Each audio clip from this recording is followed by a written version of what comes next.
Welcome to Trails N62, my kitchen here. Today we're going to do something. I've done pork before, some meat.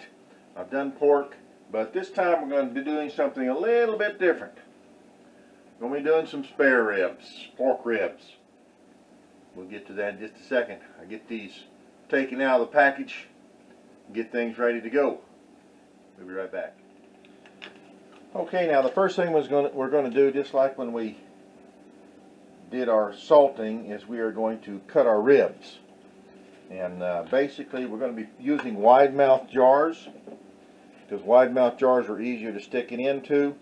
And if like 3 of them will fit down in there, they'll roll over a little bit. We'll cut them by that way. We don't have to cut them individually, although I suppose we could, but you don't have to. So we're going to cut them. There's 3, and I'll cut these.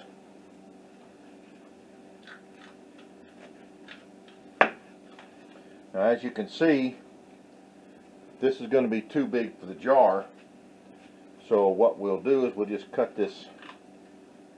I'm going to trim a little bit of this fat off here, because you don't want a lot of fat in your meat when you're canning it.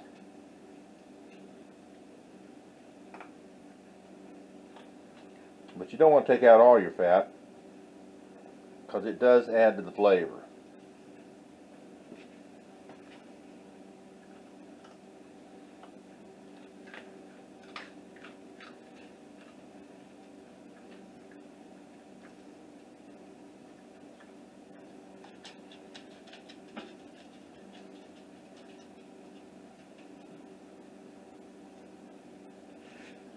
Okay, so I'm going to cut this. This is a joint right here. You can see where it's joint there, where it bends. And I'll just take that and I'll just cut that along there.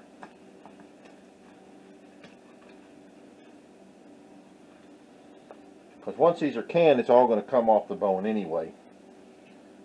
And so then I'll be able to take this and pack them in the jars, and we'll show you how we're going to do that in just a minute. Okay. I've got my meat cut up in 2s and 3s and chunks off the ends and everything, and so now we're going to put them in our jars, wide mouth jars. And it kind of helps if you kind of lay it on the side when you're stuffing this in here, and just be able to poke it in there. And there, I got 5 ribs in that jar there, and I'm going to put a couple more. Here's a little piece. These little pieces that were cut off the end, you can stick those down in there. You're not going to put any water in it. Not going to put anything in it, so you stuff it in pretty good. And as long as the lid clears, because you don't have any liquid in it, then you're good to go. Now we're just going to stuff these jars, and then we're going to see what we've got left to can. Okay, we got all 4 quarts filled, and our next step is to wipe the lids with vinegar. That's very important in this stage, because we laid these on the side, and so there's more apt to be meat residue and oils, grease around the rims. You don't want anything on the rims. You want that to be clean, because you want your jars to seal. So we'll wipe each one of them with vinegar. Wipe them real good. Now you notice these are quite full. I got all that into 4 quart jars here, wide mouth quart jars. They don't have to really have any head space, because there's no liquid in them. There's nothing to siphon out. They will shrink as they process. So now we're going to put our lids on and pour the rest of our vinegar into our canner, because we have extremely hard water. I know I say that all the time, but that's just so I don't forget.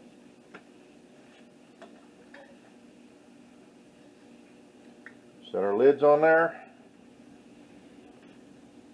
And then our rings. Finger tight, as always. And into our canner. And now once in our canner, we will process these. I'm going to do it for 90 minutes for quarts. I know chicken, boned in chicken, you do less time than all meat chicken, and one of these that when I was looking this up, they did their quartz for only 65 minutes. Or, no, I'm sorry, they did their quartz for 75 minutes. But I'm going to go ahead, and the reason they say this is because the bone conducts the heat better than the meat, so it's supposed to take less time to actually process them. And since these are bones in here, it might. But there are some chunks of meat in there from when we cut off the tops. But I'm going to go ahead and do them for 90 minutes, any meat time. So you'll just have to use your own discretion if you decide to go other than the 90 minutes. But mine are going to go 90 minutes because they're quartz. And that's the way I do meat, except for the boned-in chicken. I do that a little different. So we'll put these on. We'll see what we get. Okay, we finished up our ribs. We got 4 quarts of ribs. All 4 of them sealed. They're good to go. I've washed the jars. Just remember, you're not going to eat these like you do regular spare ribs. Okay? More than likely, and as I can look at it and see, the meat is just going to fall off the bones. You'll have the rib meat, which is got its own unique flavor. You can slap it on a grill if you want to and just char it from there with some barbecue sauce on it and eat it that way, or just heat it up, mix it with pour some barbecue sauce on it, eat it that way. It's good meat, it's stored, and ribs in a jar. Just remember, you can't expect these to be like you barbecued ribs on the grill. So don't go into it with the wrong illusion.